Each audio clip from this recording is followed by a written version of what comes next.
মনের খুশিতে বিছানায় শুয়ে গান গেয়ে চলেছে মিমি। তার মন এখন অনেক ফুরফুরে। অবশ্য হওয়ারই কথা। একটু আগের ঘটনায় অনেক অন্য কেউ অপ্রস্তুত হলেও তার জন্য তো ছিল মোক্ষম সুযোগ আর অনাকাঙ্ক্ষিত, তবে আকাঙ্ক্ষিত কিছু পাওয়া।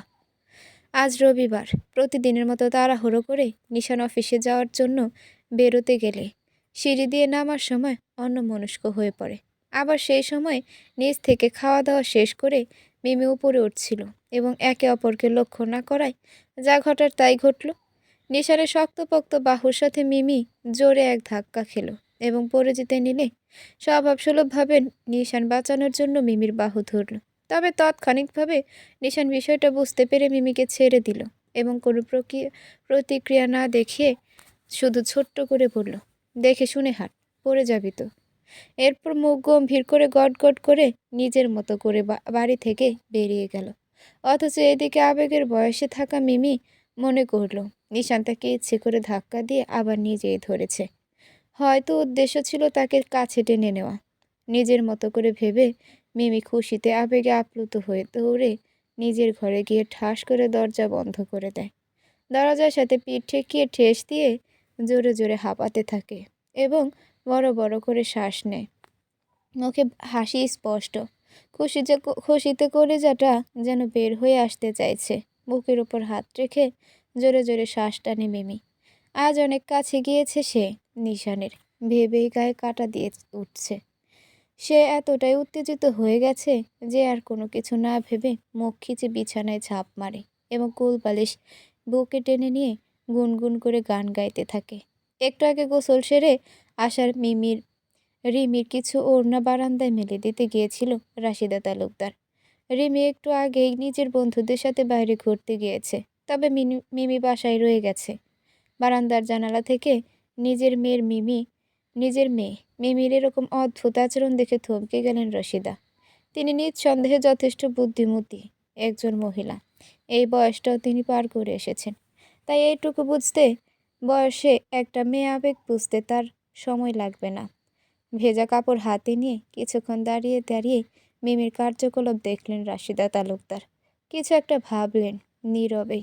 স্বামীর মৃত্যুর পর তিনি তার মেয়েদেরকে খুব আদরের যত্ন করে বড় করেছেন। মা মেয়ের মধ্যে কোনো রকম গোপনীয়তা রাখেননি তিনি।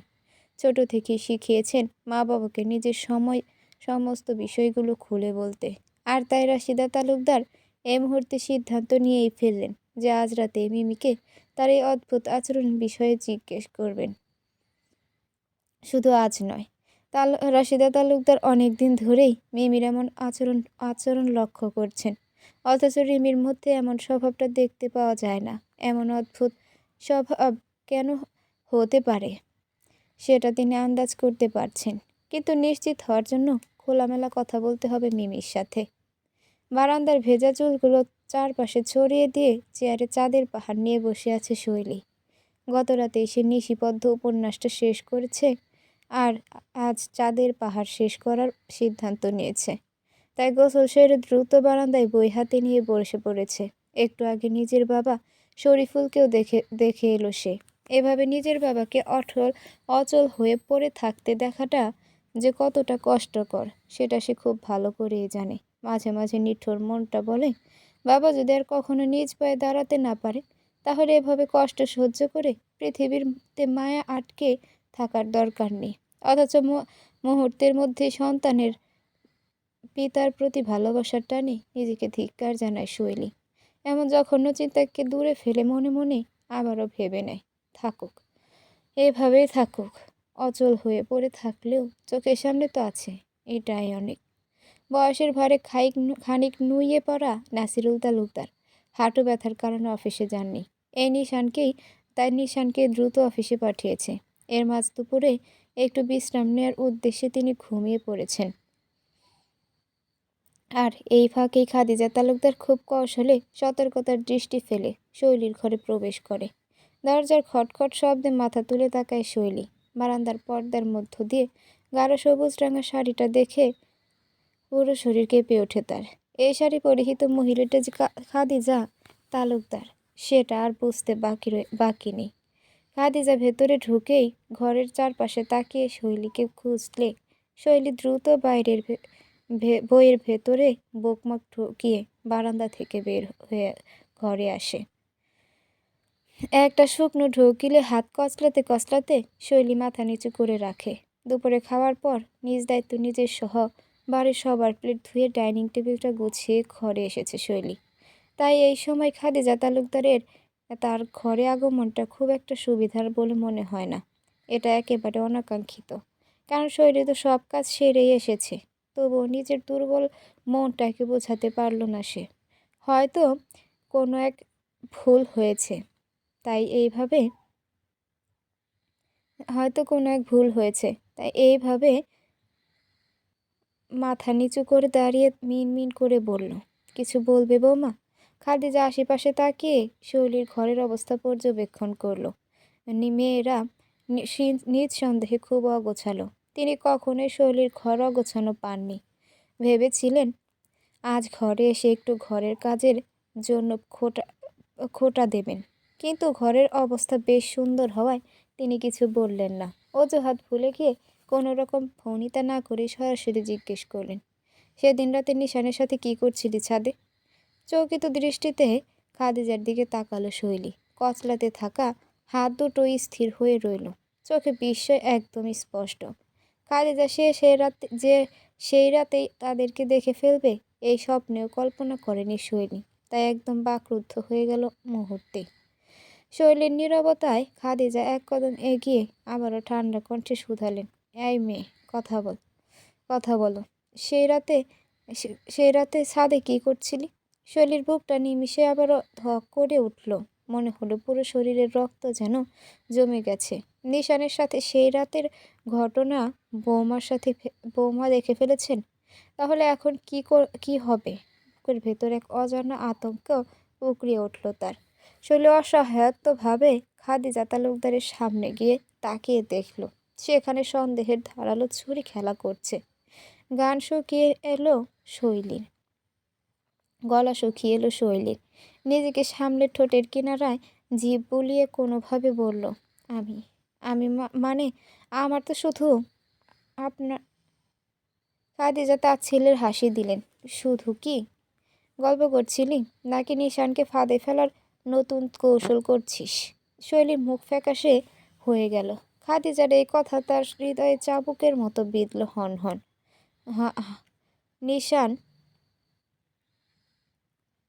নিশান তার কাছে কতটা সম্মানের, শ্রদ্ধার ভরসার জায়গা সেটা কেউ বোঝে না। কিন্তু বড়মার চোখে সে যেন শুধুই এক চতুর মেয়ে, যে কোনোভাবে নিশানকে কাছে পেতে চাইবে। শৈলী দ্রুত মাথা নেড়ে ফিসফিস করে বলল, না বড় মা, ভুল ভাবছ। আমি কিছু করিনি।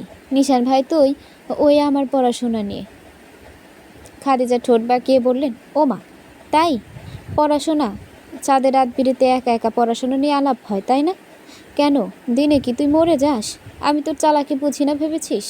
শৈলী কেঁপে উঠল। সে জানতো বড়মাকে বোঝানো অসম্ভব, তবুও সে আবার বলল, বড়মা প্লিজ বিশ্বাস করো, আমি কিছু করিনি। নিশান ভাই আমাকে নিয়ে কখনোই। খাদিজা এবার একটু রাগত স্বরে বলল, থাম তুই, নামটা মুখেও আনবি না। তোর মতো একটা পরের মেয়ে আমার ছেলের নাম মুখে আনবে না। আমি কিছুতেই নিশানকে তোর কুটির বানাতে দেব না, বুঝলি? শৈলী এবার চোখ বন্ধ করলো। বুকের গভীরে একটা শূন্যতা ছড়িয়ে গেল। তার নিজের বাড়ি নেই, নিজের বাবা অসহায় হয়ে বিছানায় পড়ে আছে, আর এই বাড়িতে সে শুধু একজন বোঝা। নিশানই একমাত্র যাকে সে একটু ভরসা করতে পারবে। কিন্তু খাদিজার চোখে সে যেন কেবল একটা ভয়ঙ্কর ভুল। শৈলী এবার বুঝালো কেন আজ খাদিজা তার রুমে এসেছে। শৈলী এবার চোখ খুলে শান্ত গলায় বলল, তুমি ভুল ভাবছো বড় মা। সেই রাতে তো শুধু কথাই বলেছিলাম। নিশান ভাই মোটেও। খেপে উঠলেন খাদিজা, এই চুপ কর। আমি জানি নিশানকে। আমার ছেলের যে এত খারাপ রুচি নেই তা আমি জানি, তবে তোর মতো ছোট লোকের ওপর তো বিশ্বাস নেই, বলা তো যায় না। হয়তো চুপি চুপি প্ল্যান করেছিস এই বাড়িতে পার্মানেন্টলি ঘাঁটি গাড়ার। আর এই বাড়িতে স্থায়ী ঘাঁটি গাড়তে তো একটাই মাত্র রাস্তা খোলা আছে, সেটা হচ্ছে এই বাড়িতে মেয়ে না হয়ে থেকে বউ হয়ে থাকা। আর সেই হিসেবে নিশানি তো তোর একমাত্র গুটি, তাই না? আমার নিশানকে যে তুই নিজের স্বার্থে ব্যবহার করবি না, এটার কি গ্যারান্টি আছে? শৈলী স্তব্ধ হয়ে গেল। খাদিজা তালুকদারের প্রতিটি শব্দ তীক্ষ্ণ বর্ষার মতো তার হৃদয়ে বিঁধতে লাগলো। নিশান সে কি নিশানকে কি সে পরিবারের সবচেয়ে আপনজন ভাবে, তা যার প্রতি তার গভীর শ্রদ্ধা। সেই নিশানকে নিয়ে খাদিজা এমন কথা বলেছেন। আর তার নিজের সম্পর্কে সে নিশানকে মনের এক কোণে জায়গা দিল, তো কখনো তাকে নিয়ে এমন নোংরা কিছু ভাবেনি। নিশানকে ব্যবহার করার মতো জঘন্য চিন্তা মাথাতেও আসেনি তার। শৈলীর গলায় দলা পাকিয়ে আসতে চাইল, কিন্তু সে শক্ত থাকলো। চোখের পানি আটকানোর আপ্রাণ চেষ্টা করলো। মাথা নিচু করে ঠোঁট কামড়ে ধরে নিজেকে সামলে নিয়ে শান্ত স্বরে বলল, তুমি আমার সম্পর্কে যা ইচ্ছে ভাবতে পারো বড় মা, কিন্তু আমি জানি আমি কারোর জন্য বোঝা হতে চাই না, কারো জীবনে জোর করে জায়গা নিতে চাই না। খাদিজা ভ্রু কুঁচকে তাকালেন, যেন শৈলীর উত্তর তার প্রত্যাশার বাইরে গেছে। শৈলী এবার চোখ তুলে বড় মার দিকে তাকালো। চোখ দুটো লালচে হয়ে গেছে, কিন্তু স্বরে স্পষ্ট দৃঢ়তা। আমি পার্মানেন্টলি এ বাড়িতে থাকতে চাই না বড় মা, বরং দিন গুনছি কবে এখান থেকে বের হয়ে নিজের একটা জায়গা তৈরি করতে পারবো। খুব চেষ্টা করছি, কেঁদে কেটে আল্লাহর কাছে দোয়া করছি যেন কোনো একটা ভার্সিটিতে আমার চান্স হয়ে যায়, যেন নিজে একটু উপার্জন করার ক্ষমতা অর্জন করতে পারি। এখন শুধু বাবার জন্য এখানে থাকছি, কারণ বাবাকে ফেলে কোথাও যেতে পারবো না।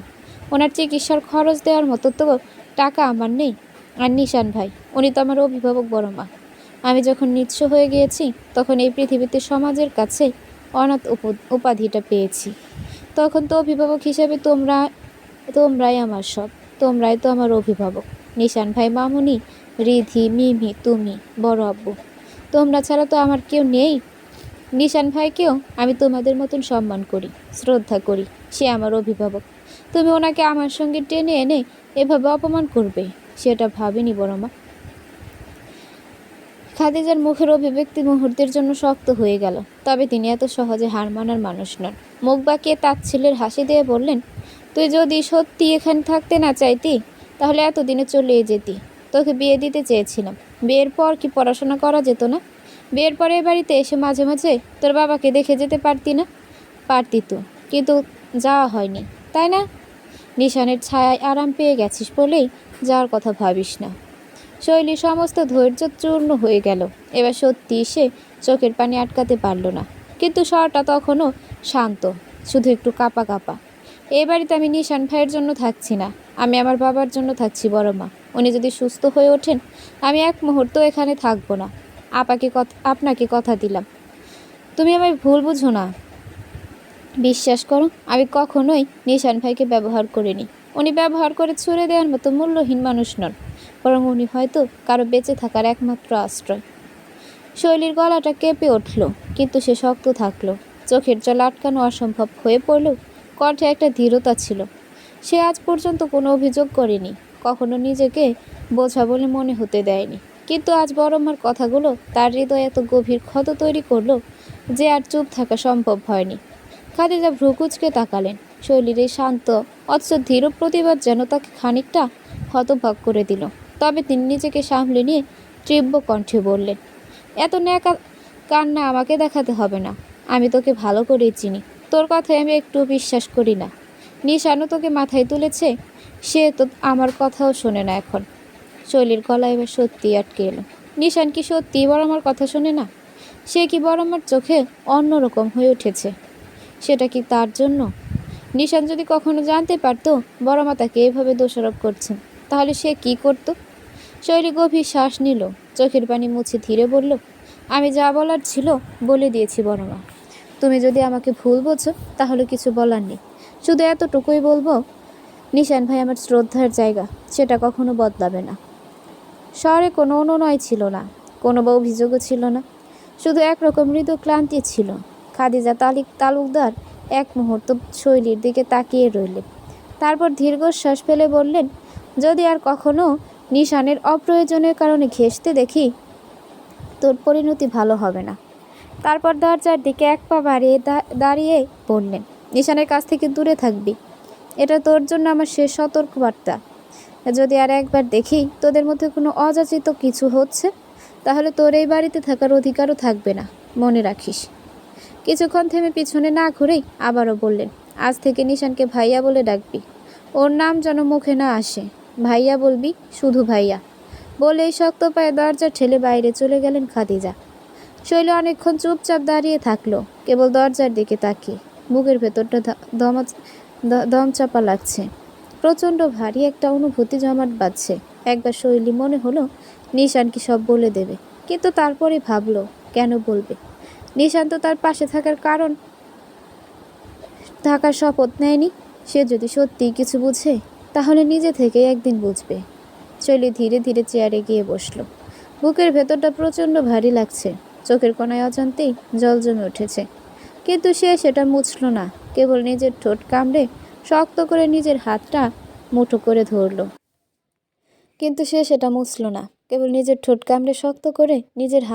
করে ধরল।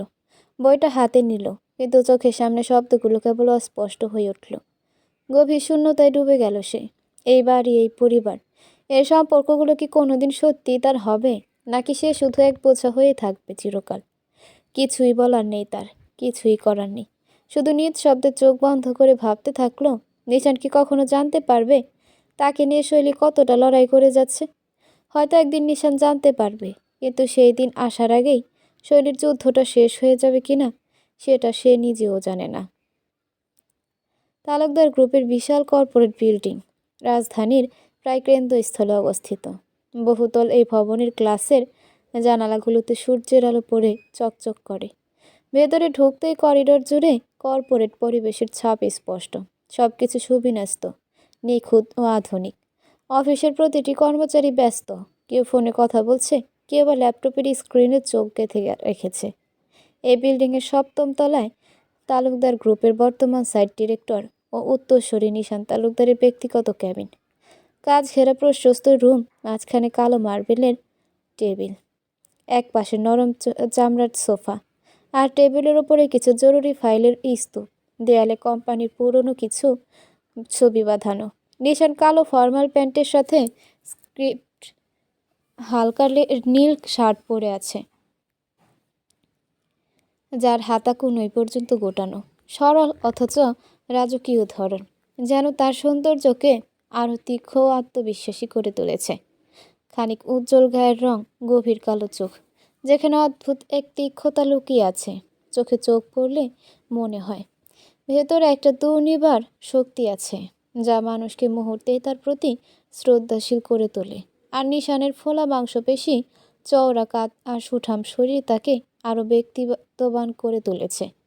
চুলগুলো সবসময় যত্নে থাকে, এমন গেট আপে সুঠাম শরীরের অধিকারী নিশানকে দেখে যে কেউ পেছনে যাবে নিশ্চিত।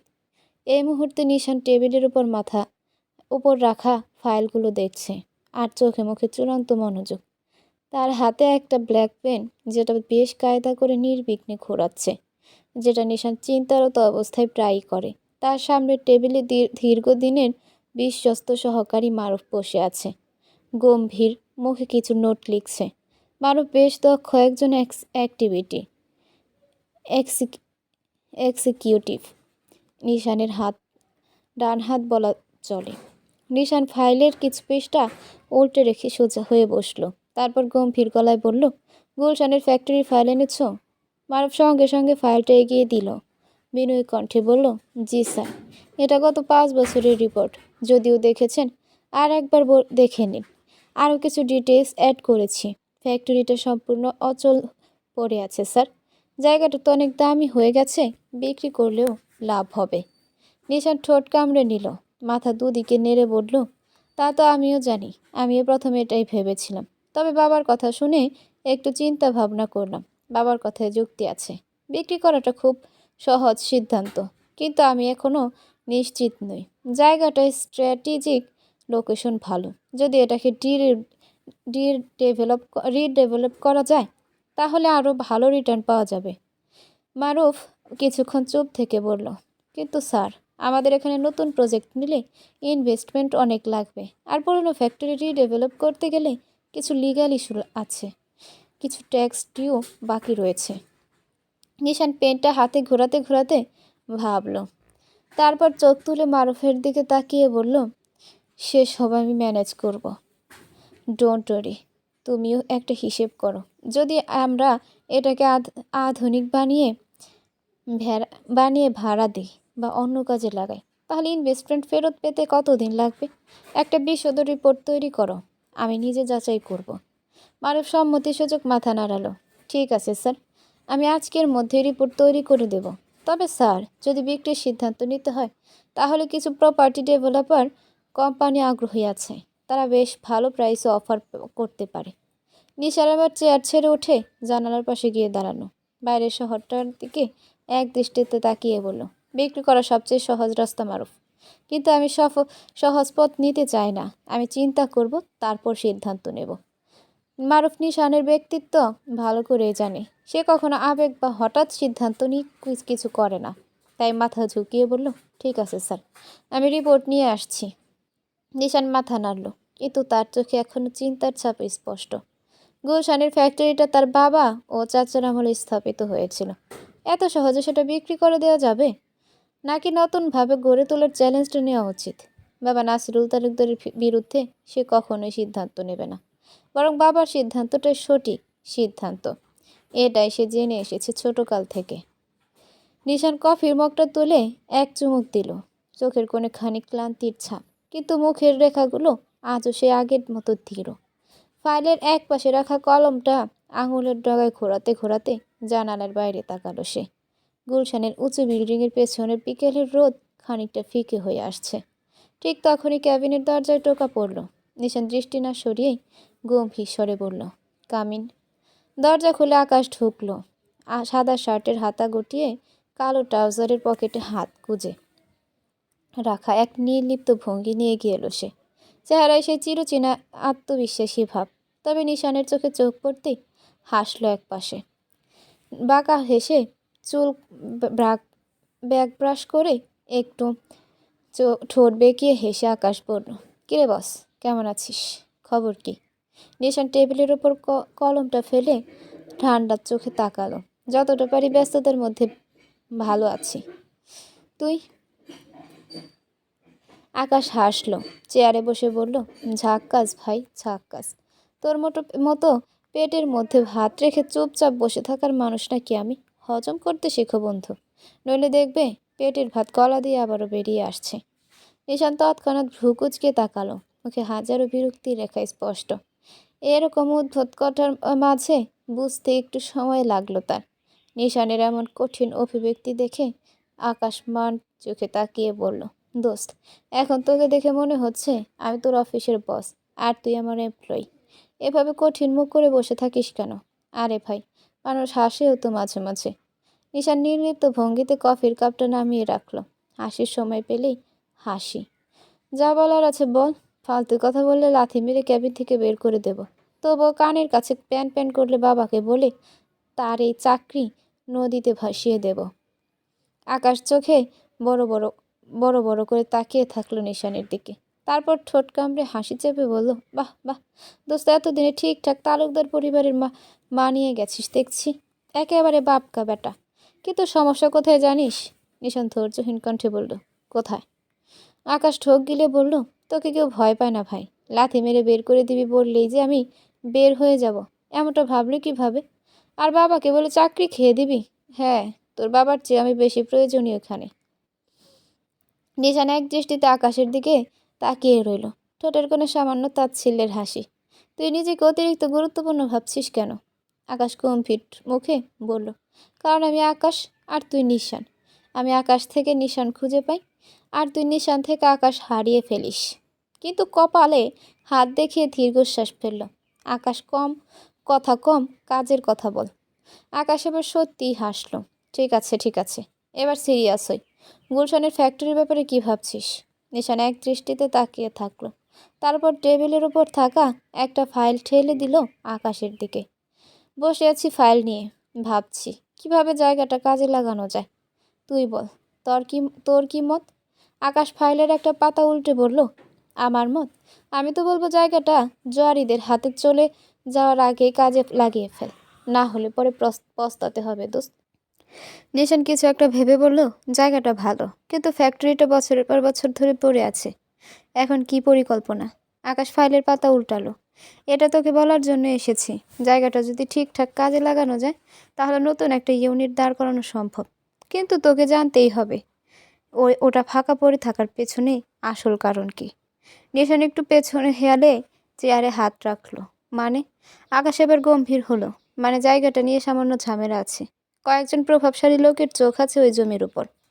তুই যদি কাজে লাগাতে চাস তাহলে তোকে সরাসরি মাঠে নামতে হবে, আর ঝামেলা বাঁধতে পারে। নিশান ঠোঁট চেপে ভাবলো কিছুক্ষণ, তারপর ঠান্ডা গলায় বলল, ঝামেলা থাকুক, ওই অফিসটা চালানোর দায়িত্ব আমার উপর। আর আমি চাই না আমাদের কোনো সম্পত্তি অব্যাহত পড়ে থাকুক। কাজ শুরু কর, দেখছি কি করা যায়। আকাশ এক পাশে তাকিয়ে খানিকক্ষণ চুপ করে রইল। তারপর মাথা নেড়ে বলল, ঠিক আছে, দেখি কি করা যায়। তবে সাবধানে থাকিস, কিছু লোকের নজর এখন থেকেই তোর দিকে। নিশান আকাশের এমন কথা শুনে অনেক গুরুতর ভঙ্গিতে বলে উঠল, কি বলতে চাস তুই? বেচারা নিশান যেটা ভেবেছিল আকাশ সত্যি কোনো কাজের কথা বলবে, হয়তো কোনো প্রতিপক্ষ শত্রু তাদের দিকে নজর রাখছে। অথচ নিশানকে আহাম্মক বানিয়ে আকাশ নির্লিপ্ত ভঙ্গিতে চোখ মুখে বিষাদ এনে বলে উঠল, আরে অনেক লোকের নজর তো তোর দিকে, আর প্রথম নজরটা তো তোর বাড়ি থেকেই শুরু। আবার অফিসে হিয়াও নজর দিচ্ছে। কি একটা বাজে অবস্থা। তোকে দেখে মাঝে মাঝে মায়া হয় জানিস দোস্ত। বাড়িতেই কারো নজর সামলাতে পারিস না, আবার অফিসে এসে একজন নজর দেয়। বলা তো যায় না এখন কার কার নজর লেগে যায়। মাঝে মাঝে ইচ্ছে করে তোর কপালে একটা বড় চাঁদের মতো টিপ দিয়ে দিই। নিশান এবার সত্যি বিরক্ত হয়ে গেল। আকাশের মুখের দিকে ঠান্ডা দৃষ্টিতে তাকিয়ে পড়ল। জুতা চিনিস? হ্যাঁ চিনি তো, চিনব না কেন? শুন তবে। আকাশে একটু না থেমে নাটকীয় ভঙ্গিতে হাত নেড়ে বলতে লাগলো, জুতা হলো এমন একখান ভয়ানক বস্তু যেটা আমাদের জন্য অতি গুরুত্বপূর্ণ। এটার অস্তিত্ব ছাড়া সভ্যতা টিকতে পারতো না, মানুষ পথে হাঁটতে পারতো না, সভায় যেতে পারতো না, কাউকে খেয়ে দিয়ে মারতেও পারতো না। আর সবচেয়ে গুরুত্বপূর্ণ ব্যাপার কি জানিস? জুতা হলো মানবজাতির অন্যতম শক্তিশালী প্রতিরক্ষা ব্যবস্থা। নিশানের কফির কাপে ঠোঁট রেখে ঠু কুচকে তাকাতে আকাশ আবার বলল, একটু ভেবে দেখ বন্ধু, যদি হুট করে রাস্তায় কেউ তোর দিকে এগিয়ে আসে, তোর কিছু না থাকলেও পায়ের নিচে একটা অস্ত্র থাকবেই, জুতা। অনায়াসে হাতে তুলে নিয়ে প্রতিপক্ষের উদ্দেশ্যে ছুঁড়ে মারতে পারবি। আর দেখ, আবার দেখ, কত ঐতিহাসিক ঘটনার সাক্ষী এই জুতা। রাষ্ট্রনায়কের দিকে জুতা ছোড়ার ঘটনা থেকে শুরু করে প্রেমে ব্যর্থ পাত্রদের পিঠে জুতার দাগ বসানো, সব কিছুতে এর ভূমিকা অনস্বীকার্য। গলায় কফি আটকে গেল নিশানের। কোনো মধ্যে নিজেকে সামলে আবারও ভ্যাবাচাকা খেয়ে তাকালো আকাশের দিকে। আকাশ বলল, আর একটা বিষয় জানিস, জুতার শক্তি এমন পর্যায়ের যে এটি হারিয়ে গেলে মানুষের জীবনের স্বাভাবিক ছন্দ নষ্ট হয়ে যায়। জুতার সন্ধানে ঘন্টার পর ঘন্টা মানুষ পাগলের মতো ঘোরে। আত্মীয় স্বজন জিজ্ঞেস করে, জুতা কই? আর যদি নতুন জুতা পরিস তখন আহা, নতুন জুতা পায়ে দিলেই কেমন যেন রাজকীয় ফিল আসে। অথচ সেই জুতাই আবার নতুন অবস্থায় এমন কামড় বসায়, মনে হয় শত্রুর কানে কানে লুকিয়ে ফিসফিসিয়ে বলছে, আমি তোর পা শেষ করব। নিশান কয়েক সেকেন্ড এক দৃষ্টিতে আকাশের দিকে তাকিয়ে রইল। বেঁচে থাকার কোনো ইচ্ছে নেই তার।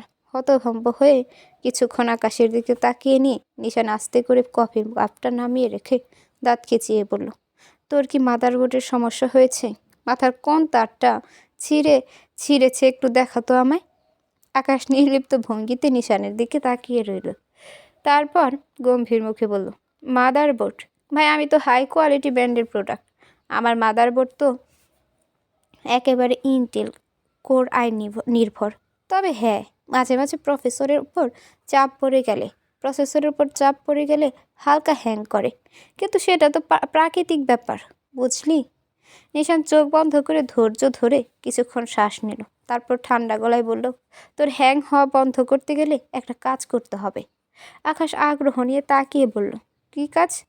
নিশান মুখ গম্ভীর করে বলল, একটা ঠান্ডা নোংরা পানির বড় বালতি এনে মাথার ওপর ঢেলে নিবি। প্রোডাক্ট হাই কোয়ালিটির হলে সমস্যা ঠিক হয়ে যাওয়ার কথা। আকাশ হো হো করে হেসে উঠে বলল, ওয়াও ভাই, জোস আইডিয়া। এই তো চাই। অবশেষে তোর মুখে একটা কাজের কথা শুনলাম। এবার বুঝলাম তুইও আস্তে আস্তে মানুষের কাতারে আসছিস। নিশান কপালে হাত দিয়ে চোখ বন্ধ করল। এই ছেলে একদিন নিশ্চিতভাবে তাকে পাগল করে দেবে। তুই কি সত্যি এই অফিসে কাজ করতে আসিস, নাকি শুধু ফালতু কথা বলতে চাস? আকাশ একগাল হাসলো। দোস্ত, কাজ তো করি, তবে বিনোদনও দরকার। জীবনটা শুধু সিরিয়াস হলে চলে? নিশান কফির কাপ হাতে নিয়ে ঠোঁটের কাছে তুলল, তারপর আবার নামিয়ে রাখলো। আকাশকে এভাবে এড়িয়ে যাওয়া সম্ভব না, সেটা সে জানে। তাই গভীর দৃষ্টিতে তাকিয়ে বলল, ঠিক করে বল, তুই হিয়ার কথা কেন বললি? হিয়া কি করেছে? আকাশ শয়তানি হাসি দিয়ে বলল, হিয়া, ও তো তেমন কিছু করেনি, তবে ওর চোখ দুটো যা করছে তা সত্যিই দেখার মতো। মেয়েটা তোর চোখ দিয়ে কিলে খায় দোস্ত, এমনভাবে তাকায় যেন জন্মেও বেড়া দেখে নাই। অবশ্য তাকায় থাকারই কথা। তোরই দোষ। সারা পাজামা পাঞ্জাবি পরে মুরব্বীর মতো অফিসে না এসে তুই নায়কের মতো অফিসে এসে বসে আছিস। পুরো অফিস জানে মেয়েটা তোকে পছন্দ করে, শুধু তুই জানিস না বা জানতে চাস না। নিশান একদম নির্লিপ্ত ভঙ্গিতে বলল, ওসব ভাবার সময় নেই আমার। আকাশ ভ্রু নাচিয়ে বলল, তোর বাড়িরটাকে নিয়েও ভাবার সময় নেই, বাইরের এটাকে নিয়েও ভাবার সময় নেই, তাহলে ভাববি কাকে নিয়ে ভাই? আদৌ কোনো সময় থাকবে কখনো? ভবিষ্যতে থাকবে। ছোট করে ইঙ্গিতটা দিয়েই নিশান চোখ বন্ধ করে দীর্ঘশ্বাস ফেলল। আকাশ তার কথা একটু থমকে গেল। নিশানের চোখের মধ্যে যে স্থিরতা ছিল তার মনের গভীরে শীতল শূন্যতা তৈরি করেছে। নিশান আবার কফির কাপ হাতে তুলে নিল, এক ঝলক আকাশের দিকে তাকিয়ে বলল, কিছু সময় মতোই হবে, যতক্ষণ আমি চাই না কোনো কিছুই ঘটবে না। আকাশ হাসলো, তবে তার হাসি একবার একটু চাপা। সে জানতো নিশান কখনোই সহজে তার মন খুলে কিছু বলবে না, তবে সে একবার চেষ্টা করে দেখতে চাইল। তবে তুই কি জানিস নিশান, কোনো কিছু না ভাবলে বা সময় না দিলে সব কিছু ঠিক হয়ে যায় না। জীবন নিজেই কখনো কখনো পরিকল্পনা সাজিয়ে দেয়। নিশান 1 মিনিট চুপচাপ রইল, তারপর ঠান্ডা গলায় বলল, জীবন যদি পরিকল্পনা সাজাতে পারে, তবে আমি তার পরিকল্পনায় কি করতে পারি? আকাশ মুচকি হাসে। তোর প্রশ্নের যে উত্তরের মধ্যে সত্যি একটু গভীরতা রয়েছে, সেটা আমি তো জানি। তোর নিজের পথ খুঁজে নেওয়ার সময় তো আসবেই। নিশান কোনো উত্তর দিল না, কিন্তু তার মধ্যে অদ্ভুত একটা স্থিরতা ছিল, যেন একদিন সব কিছু বুঝে নেবার জন্য সে প্রস্তুত। আকাশ, ফালতু কথা কমিয়ে এখন কাজের কথায় আয়। গুলশানের ফ্যাক্টরি নিয়ে কি করব, সেটা নিয়ে ভাব। আকাশ মুচকি হাসলো। ঠিক আছে বস, চল কাজ শুরু করি। শৈলী চুপচাপ জানালার পাশে বসে আছে। বাইরে মেঘলা আকাশ, গাছের পাতা নিস্তব্ধ হয়ে আছে, বাতাসের কোনো সাড়া নেই, ঠিক যেন তার মনের মতোই ভারী, নীরব। তার ছোট্ট ঘরটাকে হঠাৎ করেই আগুনের চেয়ে বেশি সংকীর্ণ লাগছে, যেন দেয়ালগুলো ধীরে ধীরে তার দিকে এগিয়ে আসছে, তাকে আরও অসহায় করে তুলছে। বুকের ভেতর এক অদ্ভুত শূন্যতা, একটা অপমানের কষ্ট, যেটা ভাষায় প্রকাশ করা যায় না। চোখে পানি জমে আছে, কিন্তু সে চাইলেও ফেলে দিতে পারছে না। আজকের পর থেকে তাকে নিশানকে ভাইয়া বলতে হবে। শুধু এই একটাই চিন্তা তার মাথাতে মনটাকে অস্থির করে তুলছে। কিছু কিছু সম্পর্কের নাম পরিবর্তন হয়ে গেলে সেটার ব্যথা বোঝানোর মতো কোনো শব্দ থাকে না। ধীরে ধীরে মাথা নিচু করলো শৈলী, হাতের আঙুলগুলো মুঠো করে ধরল। তার এতদিনের সব অনুভূতি, সব মুহূর্তগুলো কি এক মুহূর্তে অর্থহীন হয়ে গেল? তার কি সত্যি এখানে থাকার কোনো অধিকার নেই? শৈলী জানালার বাইরে তাকালো। এক পশলা বৃষ্টি নামতে শুরু করেছে। বৃষ্টির ফোঁটাগুলো ধীরে ধীরে গড়িয়ে পড়ছে, ঠিক যেমন করে তার আবদ্ধ কান্নাগুলো বুকের গভীরে চেপে বসে আছে। অনেকক্ষণ চুপচাপ থেকে শৈলী ধীরে ধীরে ডায়েরির পাতাটা উল্টে নিল। তার ছোট নীল রঙের ডায়েরি, যেখানে কেবল তার মনের কথা লেখা থাকে, কখনো কেউ পড়ে না, জানে না। পাতাটা খালি দেখে একটা গভীর শ্বাস নিল শৈলী। তারপর কলমটা হাতের মধ্যে শক্ত করে ধরে প্রথম লাইনটা লিখল, সব সম্পর্কের নাম দেওয়া যায় না, কিছু অনুভূতি কেবল অনুভব করাই ভালো। তার হাত কাঁপছে, কিন্তু সে থামল না। অক্ষরগুলো ধীরে ধীরে স্পষ্ট হতে থাকলো। তার ভেতরের কথা যেন কাগজে ফুটে উঠেছে। আজ আমাকে নতুন একটা নাম দিতে বলা হয়েছে, যে মানুষটাকে দেখে এই কঠিন দুনিয়াটাকে সহ্য করা শিখেছি, যার কথা একটু ভরসা পাই, তাকে আজ থেকে অন্য নামে ডাকতে হবে। কিন্তু আমার মনের ডাক কি বদলে যাবে? আমি কি সত্যিই পারবো? কলমটা থামিয়ে শৈলী গভীর শ্বাস নিল। বুকের মধ্যে যেটা দলা পাকিয়ে আছে সেটা বের করে দেওয়ার জন্যই যেন এই ডায়েরি। বাইরে বৃষ্টি বাড়ছে, জানালার কাজ বৃষ্টির ফোঁটায় ঢেকে যাচ্ছে। আর শৈলী তার মনের ভেতরে বৃষ্টি ডায়েরির পাতায় নামিয়ে আনছে একটা একটা শব্দের ভেতর দিয়ে। আরও কিছুক্ষণ চুপচাপ থেকে ভেবে লেখা পাতাটা উল্টে ফেলল শৈলী।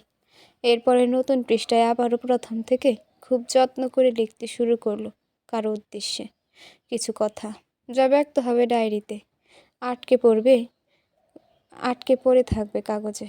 প্রিয়, এই সম্বোধনটার মানে আপনি জানেন কি না জানি না, জানার প্রয়োজন হয়তো নেই, তবুও লিখলাম, কারণ আপনার নাম উচ্চারণ করার অধিকার আমার নেই। আমি যে কিছু চাইতেই পারি না, আমি যে শুধুই কাঙাল। আপনার সামনে এলে আমি কথা হারিয়ে ফেলি, নিজেকে অপরিচিত মনে হয়। আপনি কি জানেন কতবার ইচ্ছে হয়েছে কিছু বলার, কিন্তু আমি তো জানি আমার বলা না বলার কিছুই এসে যায় না। আপনি যেমন ছিলেন তেমনই থাকবেন, তবু আমার এই একরোখা হৃদয় যেন মানতে চায় না।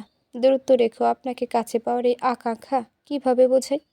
আমি আপনাকে ভয় পাই, শ্রদ্ধা করি, আর নিজ শব্দে হয়তো এরকম দুর্বলতাই বলতে পারেন, আপনার ছায়া হয়ে থাকতে চাই। আপনার একটুখানি প্রশ্রয় পেলে মনে হয় এ জীবন ধন্য, আবার একটুখানি অবহেলাতেই শূন্য লাগে। আর একটা কথা, আপনি মাঝে মাঝে আমাকে হিমরূপা বলে ডাকেন, কেন ডাকেন জানি না। হয়তো কোনো বিশেষ অর্থ আছে, হয়তো কোনো এক অলিখিত নাম যেটা শুধু আপনার কাছেই অর্থবহ। কিন্তু আমি জানি এই নামটা শুনলেই আমার হৃদয় এক অদ্ভুত প্রশান্তিতে ভরে যায়। আপনি জানেন না আমি লুকিয়ে লুকিয়ে কতবার আয়নার সামনে দাঁড়িয়ে নিজেকে জিজ্ঞেস করেছি, আমি কি সত্যি হিমরূপা? আমি কি সত্যি আপনার ডাকে তৈরি এক প্রতিচ্ছবি? আপনি কখনো বুঝতে পারবেন না আমি কেমন করে আপনার প্রতিটা কথা মনে রাখি, আপনার প্রতিটা অভিব্যক্তি লক্ষ্য করি। কতবার ইচ্ছে হয়েছে জানতে, আমি কি একবারের জন্য আপনার চোখে পড়েছি? কিন্তু জানতে চাইতে পারিনি, কারণ এই শৈলী নামক এতিমের চাওয়া পাওয়া থাকলে নাকি সেটা আরও বেদনাদায়ক হয়ে যায়। তাই কিছু চাই না, কিছু বলতেও চাই না, শুধু এইটুকুই বলি, নিশান ভাই, আপনার মনের যে কোনো কোণে যদি একটুখানি জায়গা ফাঁকা থাকে, তবে একবার আমাকে মনে রাখবেন। আমি চাই না আপনি আমাকে বুঝুন, শুধু চাই আপনার পৃথিবীর কোথাও আমার অস্তিত্বটা থাকুক, একটুখানি থাকলেও থাকুক। কারো পথের ধুলো হয়ে আমি কি থাকতে পারি? কারো চাহনির আলো ছুঁয়ে কেউ যদি আমায় ডাকে হিমরূপা নাম ধরে, কেউ জানবে কি, বুঝবে কি? একটা মন নীরবে চায় কারো ছায়ায় একটুখানি ঠাঁই, কোনো একজনের হিমরূপা শৈলী। দাড়ি টেনে দিতেই বড় করে শ্বাস ফেলল শৈলী। আজ অনেক দিন পর ডায়েরিতে লিখে তার শান্তি লাগছে। অসহনীয় যন্ত্রণা তখন সহ্য ক্ষমতা বাইরে চলে যায়। তখনই মাঝে মাঝে শৈলী ডায়েরিতে মনে থাকা সব অগোছালো শব্দগুলো গুছিয়ে কলমের কালিতে ফুটিয়ে তোলে। গত কয়েকদিন সময় না পাওয়ায় আজ আবারও ডায়েরিটা হাতে তুলেছে সে। নিশানের উদ্দেশ্যে যত কথা থাকে সব কথাই শৈলী খুব গুছিয়ে এই ডায়েরিতে লিখে রাখে। মাঝে মাঝে পড়তেও পারে, ভালো লাগে। সম্প্রতি লেখায় কলমটা গুজে ডায়েরিটা বন্ধ করলো শৈলী। চোখ তুলে তাকালো শূন্য, ঠোঁট কামড়ে কিছু একটা ভেবে শুকনো ঢোক গিলল। মাঝে মাঝে জীবনের মায়া ত্যাগ করে চলে যেতে ইচ্ছা করে, কিন্তু এটাও তো সম্ভব না। মাত্র রিমি চৌকাঠ পেরিয়ে বাড়িতে ঢুকলো, দুহাতে এক গাদা শপিং ব্যাগ, মুখে আনন্দের ঝিলিক, চোখ মুখে এমন উচ্ছ্বাস যেন পুরো শপিং মলই সে কিনে এনেছে। গাঢ় নীল একটা টপ, সাথে কালো জিন্স, সব মিলিয়ে বেশ সাজগোজ করে বেরিয়েছিল রিমি। এক হাতে এতগুলো ব্যাগ সামলাতেই হাঁপিয়ে উঠেছে। বাড়িতে ঢুকে উচ্ছ্বাস ভরা কণ্ঠে রিমি ডাক দিল, শৈলী আপু, ও শৈলী আপু, আল্লাহর হস্তে নিচে নামো, আমায় একটু সাহায্য করো। দেখো আজ কি কি এনেছি, পুরো দোকান ফাঁকা করে দিয়েছি। কণ্ঠে খুশির রেশ থাকলেও কপালের বিন্দু বিন্দু ঘাম আর হাঁপানো দেখে মনে হচ্ছে বিশাল এক যুদ্ধ জিতে ফিরেছে। ঘরে অন্যমনস্ক হয়ে বসে থাকা শৈলী চমকে তাকালো দরজার দিকে, যেন হঠাৎ ঘোর কেটে গেল। রিমি কেমন পাগলের মতো চিৎকার করতে খুব একটা দেখা যায় না। হঠাৎ তাড়াহুড়ো করে চেয়ার ছেড়ে উঠে নিচে নামতে গেল শৈলী, কিন্তু এতটাই তড়িঘড়ি করেছিল যে খেয়ালই করলো না নিজের সবচেয়ে গোপন জিনিসটাই রেখে যাচ্ছে বিছানায়, তার ডায়েরি। যে ডায়েরিটা এতদিন সর্বদা শৈলী আলমারির ভেতরে ঢুকিয়ে রাখত, আজ তাড়াহুড়ো করে তাড়াতাড়ি চেয়ার ছেড়ে উঠে হতদত্ত হয়ে নিচে ছোটার কারণে যত্নে রাখা ডায়েরিটা অযত্নে ফেলে গেল বিছানার উপরে। সারাদিনের যত্নে রাখা সেই ডায়েরি আজ অসাবধানতায় পড়ে রইল বিছানার উপর। পাতাগুলো বন্ধ থাকলো, এক প্রকার চাপা শ্বাস ফেলে অপেক্ষা করছে, যেন মুক্তির আশায় বন্দি ছিল এতদিন। ঘরের জানালা খানিকটা খোলা, আর বিকেলের নরম বাতাস ধীরে ধীরে ঢুকছে ঘরে। হঠাৎ একটা তীব্র হাওয়া এসে ঝাপড়া দিল জানালায়। পর্দা উড়ে উঠল বাতাসের তালে। সেই সাথে বিছানায় পড়ে থাকা ডায়েরিটাও ওপরও লাগলো বাতাসের ছোঁয়া। প্রথমে মৃদু কাঁপলো পাতাগুলো, তারপর যেন এক অলিখিত নির্দেশে ধীরে ধীরে খুলে যেতে লাগলো। অক্ষরগুলো যেন বাতাসের স্পর্শে প্রাণ ফিরে পেল। পাতাগুলো উল্টে উল্টে প্রকাশ করতে লাগলো শৈলী নিখুঁতভাবে লুকিয়ে রাখা অনুভূতিগুলো। প্রথম পাতাটা উল্টে গেল, তাতে অগোছালো কটি শব্দ, কিছু এলোমেলো রেখার নকশা। পরের পাতায় আর একটু স্পষ্ট, অতি যত্নে লেখা নিশানের নাম, পাশে থাকা হালকা কালো কালি লেগে থাকা কিছু লেখা। তারপর আবারও একটা, হেমলতা। এই নামে কেন ডাকেন উনি? পাতাগুলো উল্টে যাচ্ছে, যেন শৈলীর মন নিজেকে উজাড় করে দিচ্ছিল বাতাসের কাছে। নিজ শব্দ সেই সাক্ষী ছিল শুধু ঘরের নিস্তব্ধতা আর জানালা দিয়ে উড়ে আসা একটুখানি বাতাস। দ্রুত সিঁড়ি দিয়ে নামতেই শৈলী দেখলো রিমি দরজার সামনে দাঁড়িয়ে হাঁপাচ্ছে। দু হাত ভরে এক গাদা শপিং ব্যাগ ধরে রেখেছে, যে কোনো মুহূর্তে হাত থেকে পড়ে যাবে। মুখ অসহায়, ছাপ স্পষ্ট। শৈলী দ্রুত এগিয়ে গিয়ে অবাক হয়ে বলল, হায় আল্লাহ, এত কিছু কিনেছিস? কোথায় যাচ্ছিস এত বোঝানি? রিমি কপালে হাত থেকে একটু ভাব নিয়ে বলল, এক্সকিউজ মি শৈলী আপু, আমি অনেক দয়ালু, দোকানদারের প্রতি দয়া দেখিয়েছি বুঝলে, এই কারণে খুব একটা কিনলাম না, মাত্র 20,000 টাকার শপিং করে আসলাম। এতক্ষণ ধরে ব্যাগগুলো টানতে টানতে হাত দুটো অবশ হয়ে গেছে। হাঁ করে না থেকে ব্যাগগুলো একটু ধরো, তুমি যদি এখনই না ধরো আমি এখানে লুটিয়ে পড়বো। শৈলী রিমের নাটকীয়তা দেখে চোখ গোল গোল করে তাকিয়ে রইল।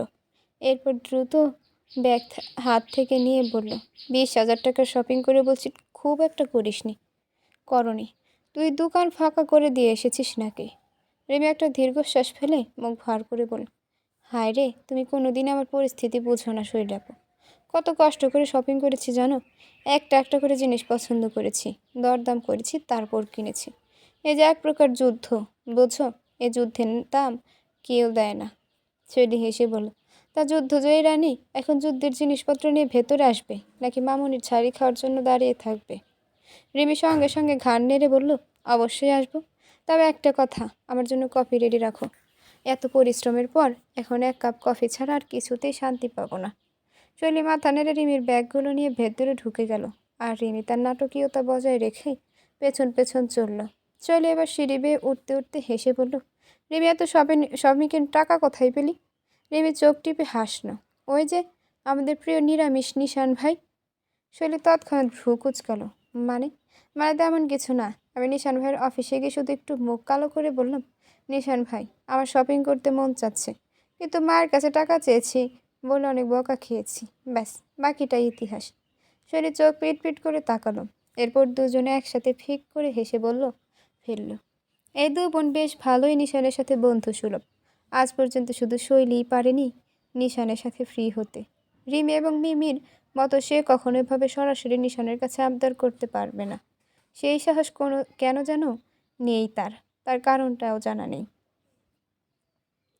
রিমি খুশি মনে শৈলীকে নিজের ঘরে নিয়ে গেল, উচ্ছ্বাসের চোখে মুখে আনন্দের ঝলক। সে মনে মনে ভাবছিল, এতদিন ধরে নিজের জন্য যা কিছু কিনেছে এখন তার সঙ্গে শৈলীকে শেয়ার করতে পারবে।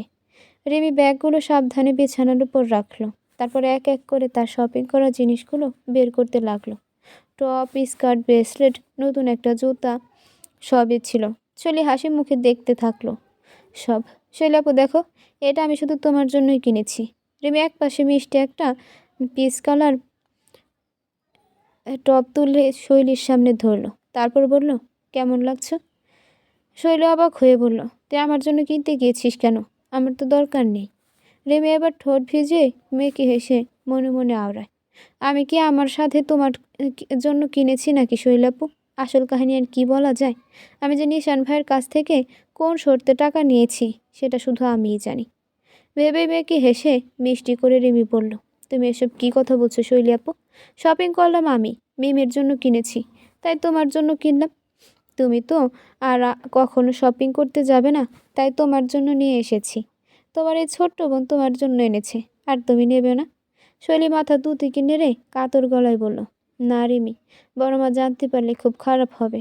আর আমার তো দরকার নেই এসব। আমার যখন দরকার হবে আমি তখন তোর কাছ থেকে চেয়ে নেব। রিমি আবার আরও জোরাজুরি করলেও শৈলীর সাথে পেরে উঠল না। শেষে রিমি আতঙ্কে জর্জরিত হয়ে শৈলীর জন্য আনা ড্রেসটা নিজের আলমারিতে লুকিয়ে রাখল। শুধু একটা লোক এই বিষয়ে জানতে না পারলেই হয়। রাশিদা তালুকদার বাগানে পানি নিয়ে কেবলই বাড়িতে ঢুকলেন। এরপর মিমির ঘরে গিয়ে বিছানা গুছিয়ে খুঁজলেন মেয়েকে। ঘরে মিমিকে কোথাও না পেয়ে রশিদা ভাবলেন মিমি হয়তো শৈলীর ঘরে গিয়েছে। এ কারণে উনি দ্রুত শৈলীর ঘরের দিকে পা বাড়ালেন। ঘরের মধ্যে প্রবেশ করে দেখলেন মিমি নেই। বারান্দায় খুঁজেও দেখলেন, কিন্তু মিমি কোথাও নেই। মিমিকে না পেয়ে ঘর থেকে বেরিয়ে আসতে চাইলেন তিনি, কিন্তু হঠাৎ ঘরের মধ্যে বিছানার এক পাশে পড়ে থাকা শৈলীর ডায়েরিটার দিকে চোখ পড়ল তার। প্রথমে তিনি তা নজরে আনেননি, তবে কিছুটা অদ্ভুত মনে হলো। শৈলীর ডায়েরি যেখানে সাধারণত যত্নে রাখা হয়, সেখানে আজ অযত্নে ফেলে রাখা কেন? রশিদা তালুকদার বিছানার দিকে এগিয়ে গিয়ে ডায়েরির দিকে নজর দিলেন। কৌতূহল জাগল তার। কিছু সময়ের জন্য তিনি থেমে রইলেন। মনে হলো কেন যেন কিছু একটা অনুভব করছেন। তার মনের মধ্যেও কিছু প্রশ্ন ঘুরপাক খাচ্ছে। কেন শৈলী এই ডায়েরিটা ফেলে রেখেছে? কিছুক্ষণ থেমে তিনি ডায়েরিটা ধরে খোলার আগে মনে মনে ভাবলেন, এটা তো শৈলীর ব্যক্তিগত বিষয়, আমার দেখে কি নেওয়া উচিত? তবে শেষে পর্যন্ত তিনি না দেখে ডায়েরিটা ফের বিছানায় ফেলে দিলেন। শৈলীর ব্যক্তিগত জায়গায় অনুপ্রবেশ করতে তিনি ঠিক মনে করলেন না, কিন্তু ডায়েরির সেই অপলক দৃষ্টি যা কিছু বলে যাওয়ার চেষ্টা করছিল রশিদার মন থেকে একেবারেই মুছে গেল না।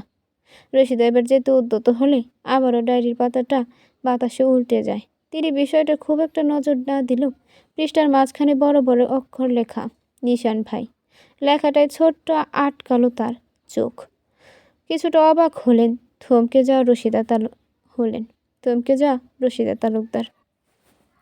ঠিক রাত 11:30টায় বাড়ি ফিরে আকাশ থেকে পড়ল নিশান।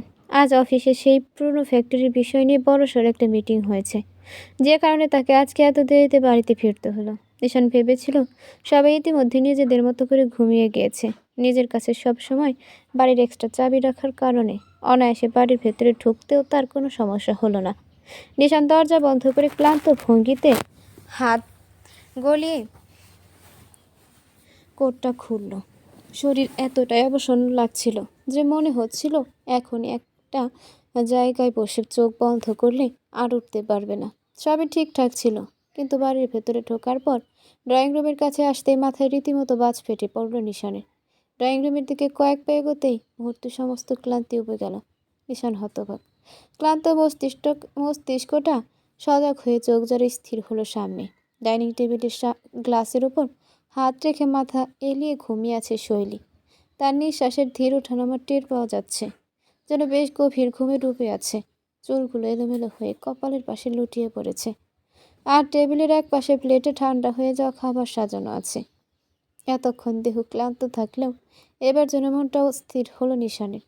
শৈলী এখানে ঘুমাচ্ছে কেন এখনো ভেবে পেল না সে। ভ্রুকুচকে তাকে নিশান ধীরে ধীরে কয়েক কদম এগিয়ে এলো।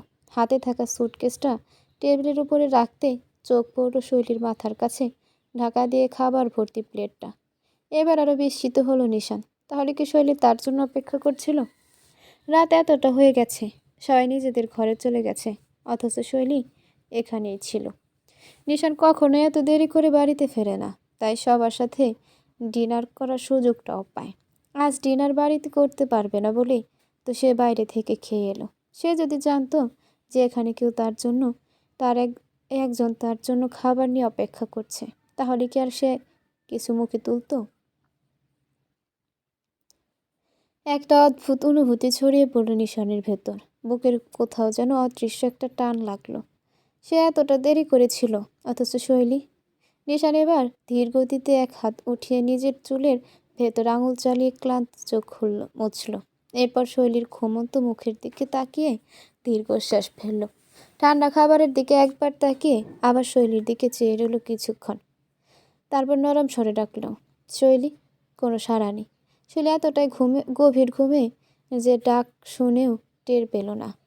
নিশান জানে এই মেয়ে বেশি রাত জেগে থাকতে পারে না। তাহলে কেন অপেক্ষা করছিল? নাকি মামুনি জোর করে ওকে অপেক্ষা করতে বাধ্য করেছে? ভাবতে পারল না নিশান। যাই হোক না কেন, ইচ্ছে করেই হোক আর জোর করেই হোক, অপেক্ষা তো করেছিল। এটা কয়জনে করে? নিশান এবার একটু ঝুঁকে আরও নিচু গলায় বলল, হিমরূপা, উঠো। নিশানের এত নিচু আজ কি রমণীর কানে পৌঁছাবে? এত রাতে সবার ঘুমের মধ্যে জোরে আওয়াজ করেও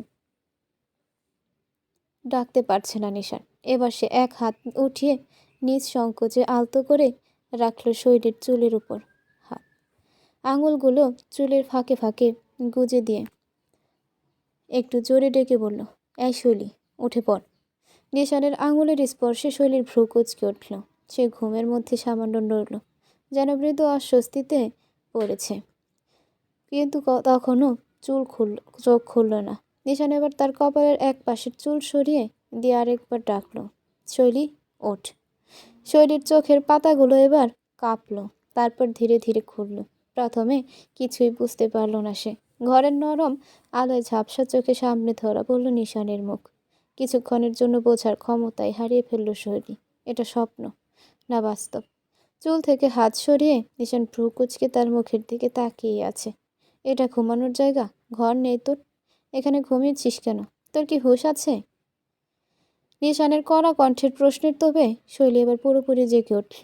মাথা তুলতেই বুঝতে পারল এতক্ষণ টেবিলের উপর মাথা এলিয়েছিল। দ্রুত চারপাশে তাকিয়ে যেন বাস্তবতায় ফিরল। ঠান্ডা হয়ে যাওয়া খাবারগুলো দেখে মনে পড়ল সে অপেক্ষা করছিল নিশানের জন্য, কিন্তু কখন ঘুমিয়ে পড়ল জানেই না। লজ্জা পেল শৈলী। শেষে কিনা ঘুমিয়ে পড়ল। এটা কি ঠিক? একেবারে চুপ হয়ে রইল শৈলী। কিছু বলার মতো শব্দ পেল না মুখে। নিশানের চোখে তখনও প্রশ্ন খেলা করছে। শৈলী দ্রুত চেয়ার ছেড়ে উঠে গলার স্বর স্বাভাবিক রেখে বলতে চাইল, সরি নিশান ভাই, আমি আমি আসলে ওই ভুল করে ঘুমিয়ে পড়েছিলাম। না হলে কিন্তু কথাটা সম্পূর্ণ করার আগেই নিশান ধীরে ধীরে বলল, তোকে কি অপেক্ষা করতে বলেছে, না তুই নিজে থেকেই অপেক্ষা করছিলি? নিশানের গলার স্বর অদ্ভুত রকমের গভীর ছিল, যেন সে খুব মনোযোগ দিয়ে শৈলীর প্রতিটি প্রতিক্রিয়া বুঝতে চাইছে। নিশানের গলার স্বর অদ্ভুত রকমের গভীর ছিল, যেন সে মনোযোগ দিয়ে শৈলীর প্রতিটি প্রতিক্রিয়া বুঝতে চাইছে। শৈলীর বুকের ভেতর ধুকপুক পেরে গেল। সে জবাব দিতে পারল না। আসলে কাহিনীটা কি অনেক বড়? খাদিজা তালুকদার নিজের আদরের ছেলের জন্য নিজে অপেক্ষা করছিলেন খাবার গুছিয়ে রেখে। তবে হঠাৎ করে তার হাঁটু ব্যথা বেড়ে যাওয়া রাশিদা তালুকদার এসে তাকে ঘরে নিয়ে ঘুমানোর ব্যবস্থা করে দেন এবং আশ্বাস দেন যে নিশানকে রাতের খাবারটা তিনিই বেড়ে দেবেন। কিন্তু কিছুক্ষণ পর তার মাথা ব্যথা শুরু হয়ে যায়। এত রাত পর্যন্ত জাগার যে অভ্যাস নেই, এজন্য তিনি শৈলীকে এখানে বসতে বলে ঘরে চলে গিয়েছিলেন এবং যাওয়ার সময় বলে গিয়েছিলেন যে নিশান আসলে যেন তাকে ডাক দেয়।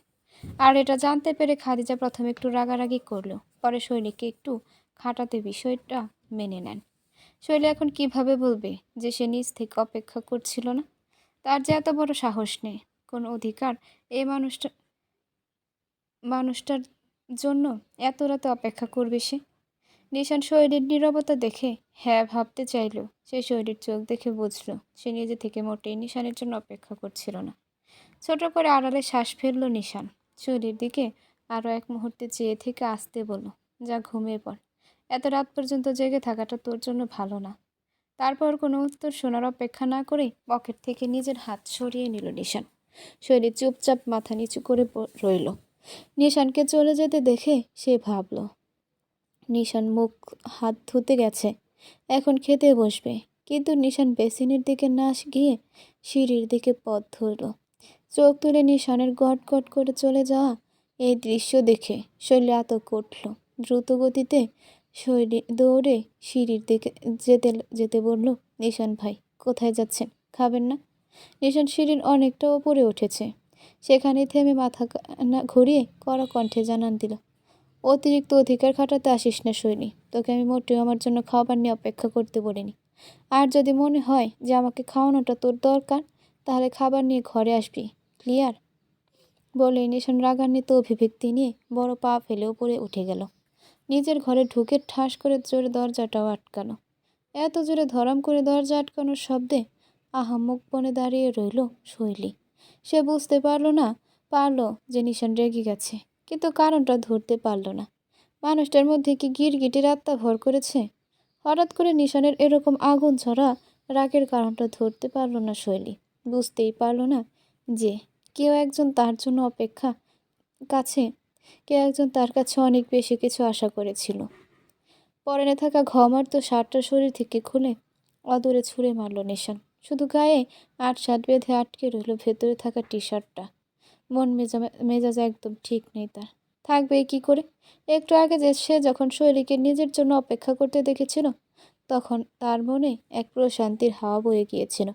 অথচ যখন জানতে পারল সে যে কেউ তাকে অপেক্ষা বাধ্য করেছে, তখন কেন তাকে অপেক্ষা করতে হতে হবে কেন? সে কি নিজে থেকে অপেক্ষা করতে পারে না, নাকি তার জন্য অপেক্ষা করাটা অন্যায়? নিশান বিছানার এক কোণে বসে 2 হাতে মুখ ঢেকে ফেলল। ভেতরটা ধকবক করছে রাগে, বিরক্তিতে, অভিমানে। একসঙ্গে এতগুলো অনুভূতি যেন বুকের ভেতর তাণ্ডব চালাচ্ছে। শার্টটা মেঝেতে পড়ে আছে, বাজহীন এলোমেলো। ঘরের বাতাস ভারী লাগছে তার, যেন কিছু একটা তাকে শ্বাস নিতে দিচ্ছে না। কেন এত রাগ হচ্ছে তার? সে কি শৈলীর অপেক্ষার কারণ জানতে চাওয়ার পর এমন প্রতিক্রিয়া দেখাতে চেয়েছিল, নাকি সে অন্য কিছু আশা করেছিল? নিশান দাঁতে দাঁত চেপে হাত দিয়ে চুলের গোছা টেনে ধরল, যেন এভাবে মাথার ভেতরের অস্থিরতা টেনে বের করতে পারবে। কিন্তু কোনো লাভ হলো না। শৈলীর সেই নরম মুখটা, চোখ নামিয়ে থাকা চুপচাপ অভিব্যক্তিটা বারবার চোখের সামনে ভেসে উঠছে। নিজে থেকে অপেক্ষা করছিল না, তাই এত রাগ লাগলো। নিশান হতাশ হয়ে একদম পেছনে হেলান দিল। ঠোঁটের কোণে একটুখানি বাঁকা হাসি ফুটল। নিজেকে তাচ্ছিল্যের হাসি দিল সে। কি আশ্চর্য! যদি শৈলী নিজে থেকে অপেক্ষা করত, তাহলে কি সে খুশি হতো?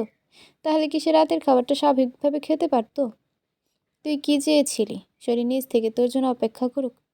নিশান চোখ বন্ধ করলো। বুকের ভেতর এখনো কিসের যেন অস্থিরতা। রাগ কি পুরোপুরি কমেছে, নাকি নতুন করে অন্য কিছু জন্ম নিচ্ছে?